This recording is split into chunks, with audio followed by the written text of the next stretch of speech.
如来和道主震碎了陛下的七大神藏，遇到了一尊天灾，他受伤了，风用以命我，还是将地蝶，他的胞妹七公主，现在还不敢。绝。年顺的请太后颐养天，届时与他有过节的天策上将。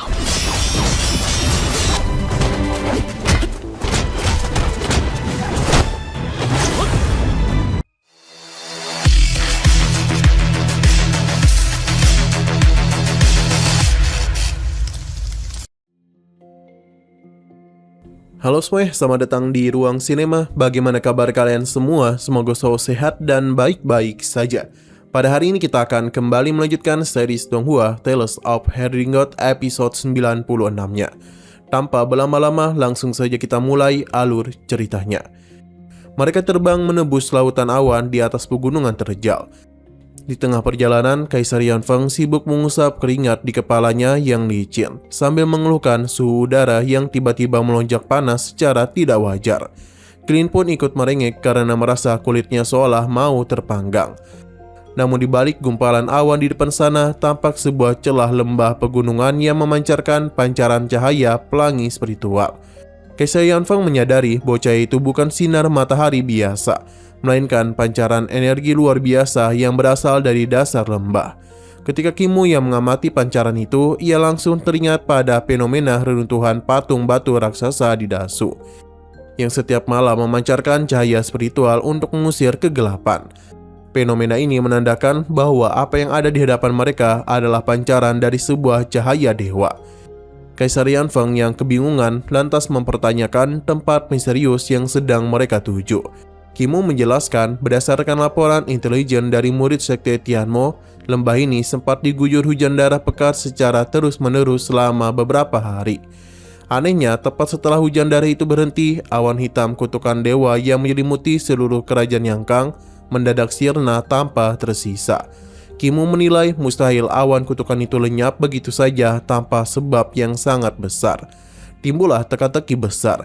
Darah siapakah yang menetes dari langit tersebut? Dan mengapa guru besar kerajaan, guru negara justru memilih bersembunyi di tempat terpencil yang beraroma amis darah itu? Saat mereka hendak mendekati celah lembah, Kimu mendadak mengaktifkan penglihatan spiritual dan merasakan ancaman bahaya besar di udara. Sebab di hadapan mereka telah membentang formasi ribuan pedang emas melayang yang berputar membentuk pusaran mematikan. Kimu pun dengan cepat mengenali formasi pedang ini yang adalah milik dari guru negara. Tanpa ragu dia berteriak memanggil nama guru negara dan memperkenalkan dirinya sebagai ketua sekte muda. Mengetahui yang datang adalah sekutunya, formasi pedang emas mematikan itu seketika saja membuka jalan aman bagi Qilin untuk mendarat di dasar lembah. Aroma amis darah langsung menusuk hidung mereka. Qilin terkejut saat menemukan bahwa danau luas di tengah lembah ternyata berisi genangan darah mendidih yang memancarkan cahaya ilahi. Secara perlahan, Kimu melangkah ke tepi danau menyentuh kelopak bunga yang tumbuh sangat subur. Akibat paparan energi di sana, dia teringat ucapan Raja Iblis Tutian bahwa darah dewa menyimpan esensi kehidupan yang sangat melimpah, serta energi luar biasa kuat. Itulah sebabnya suhu di lembah ini terasa seperti memanggang kulit. Fakta bahwa danau ini dipenuhi darah dewa membuat Kimu dan sang kaisar menyadari kebenaran yang mengerikan. Hujan darah beberapa hari lalu berasal dari sosok dewa yang terluka parah. Sementara kebenaran di balik peristiwa pembantaian dewa ini hanya bisa dijawab oleh guru negara sendiri. Kimu dan Kaisar Yanfeng yang masih menyamar dan juga Qilin kemudian tiba di sebuah pondok kayu sederhana di dasar lembah. Begitu pintu dibuka, suasana haru sekaligus memperhatikan menyelimuti ruangan. Kaisar Yanfeng mendapati guru negara terbaring lemah, tubuhnya dibalut perban luka.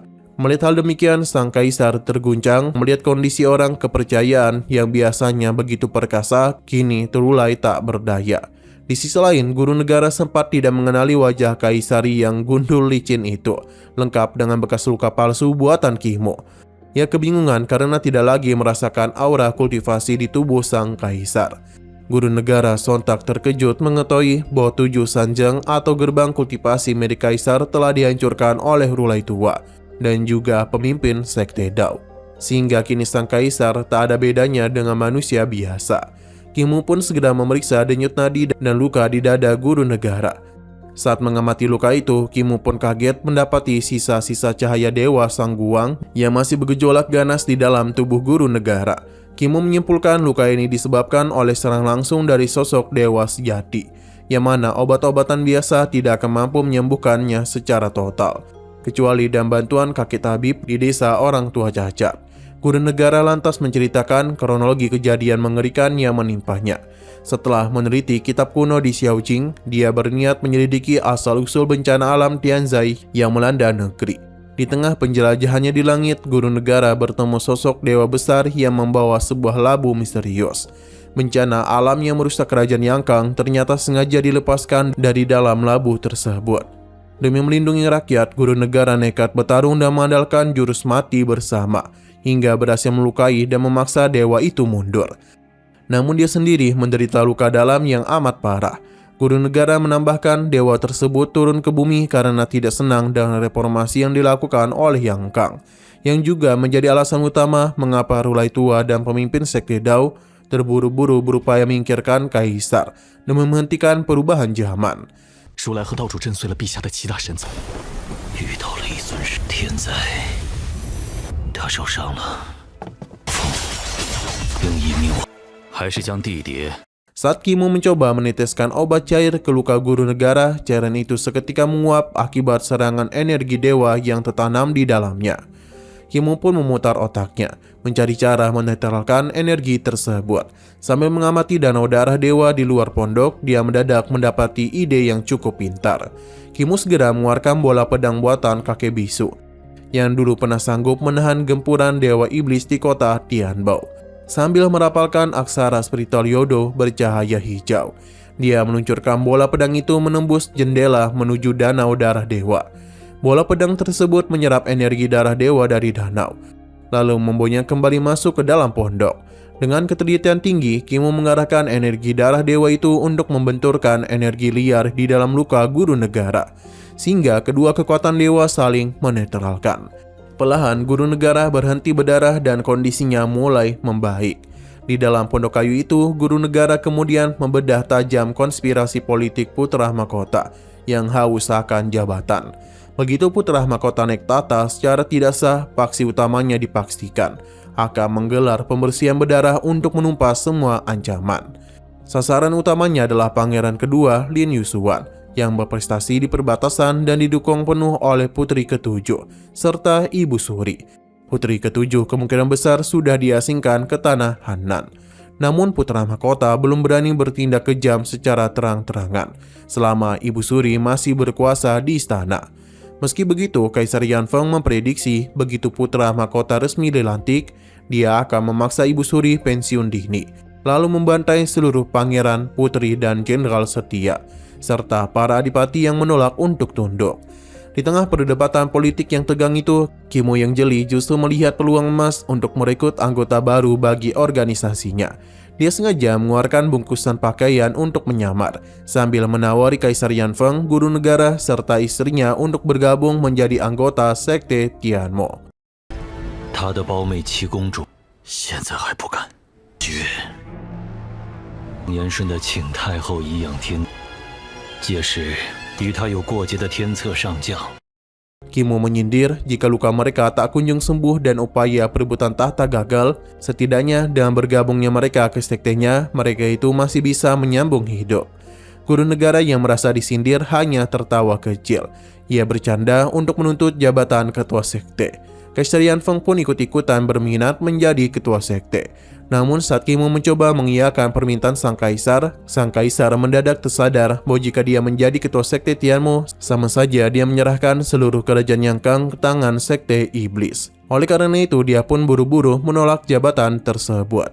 Di tengah kecanggungan tersebut, Qilin pun tertawa melihat tingkah laku gengsi kaisar dan guru negara. Qilin membeberkan kenyataan pahit bahwa keduanya sama sekali tidak mau bekerjasama dengan sekte Tianmo. Tapi justru memanfaatkan pasukan sekte untuk bertaruh nyawa demi kepentingan tahta mereka sendiri. Di tengah omelan itu, istri guru negara yang tengah hamil tua justru dengan senang hati menerima tawaran Kimu sebagai balas budi atas keselamatan nyawa suaminya. Mengetahui istri guru negara dulunya menjabat sebagai penjabat penjahit kerajaan, Kimu dan Sigap langsung mengangkatnya menjadi ketua aula penjahit di dalam sekte Tianmo. Sementara itu di luar halaman pondok, saat Kimu dan Kaisar Yanfeng bersiap melangkah pergi menuju ibu kota, istri guru negara menanyakan seberapa besar peluang suaminya untuk merebut kembali tahta. Guru negara dengan percaya diri menjelaskan bahwa 80% menteri dan pasukan pengawal Naga Lowe masih setia kepadanya dan siap menggulingkan putra mahkota kapan saja. Namun istrinya segera mematahkan kepercayaan diri itu dengan kenyataan pahit. Sekte Dao dan Nurulai telah menempatkan lusinan master pedang dan pendeta di rumah-rumah penjabat tinggi ibu kota. Dia mengingatkan satu-satunya kekuatan nyata yang bisa mereka andalkan saat ini hanyalah sekte Tianmo. Sehingga guru negara harus benar-benar membuat Kimu dan pasukannya merasa yakin serta dihargai. Mendengar penjelasan istrinya, guru negara pun menyatai kebenaran dari perkataan istrinya. Sebelum mereka melangkah menghadapi pertempuran besar di ibu kota, berbekal kesepakatan tersebut, Kimu langsung memanfaatkan momentum dengan menawarkan satu posisi kosong yang sangat bergengsi di sektenya, yakni jabatan sebagai Raja Surgawi keempat yang masih kosong di sekte Tianmo.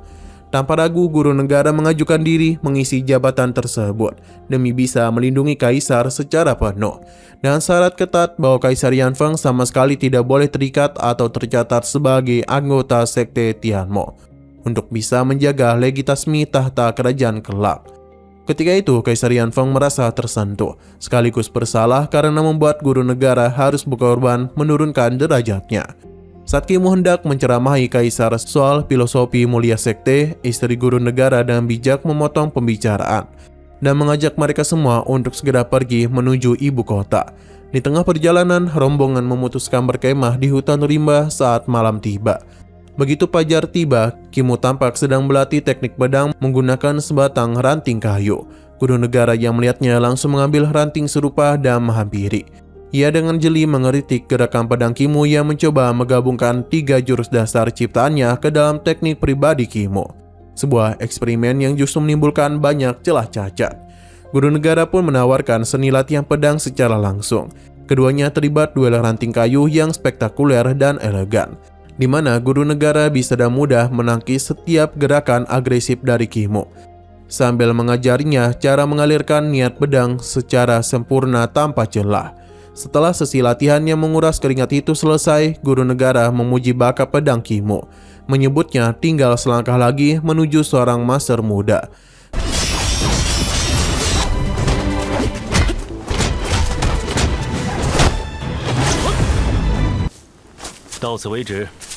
Kaisar Yanfeng yang menonton dari bawah pohon jadi teringat masa mudanya, menyebut dirinya baru mampu mencapai level Kimu saat berusia 57 tahun melalui pencerahan di aula naga bumi. Ia juga menjelaskan rahasia ilmu kebanggaannya, teknik Raja 9 Naga, perpaduan antara sihir, teknik pedang dan seni bela diri yang menyatu dan perubahan wujud naga. Kaisar bahkan memamerkan bola energi naga emas di tangannya dan menawarkan untuk mengajari Kimu secara langsung. Pada saat itu, Kimu yang memang haus akan ilmu baru dan antusias menerima tawaran berharga tersebut. Di tengah momen kehangatan itu, sebuah portal merah mendadak muncul dan memunculkan sosok Yan Sansang. Yan Sansang melaporkan bahwa waktu pendaftaran kenaikan tahta putra mahkota tinggal tersisa 3 hari lagi. Oleh karena sekte Tianmo sudah melakukan persiapan pasukan sekte di ibu kota, Kimu pun menegaskan bahwa seluruh struktur dan penyergapan di ibu kota telah disiapkan dengan sangat matang untuk merebut kembali kekuasaan negara. Tapi sayang sekali lagi seru-serunya, episodenya ini harus bersambung dulu. Oke, sekian dulu pada video kali ini. Untuk video selanjutnya akan segera hadir. Jadi bagi kalian yang mengikuti series ini, langsung saja klik subscribe dan aktifkan loncengnya.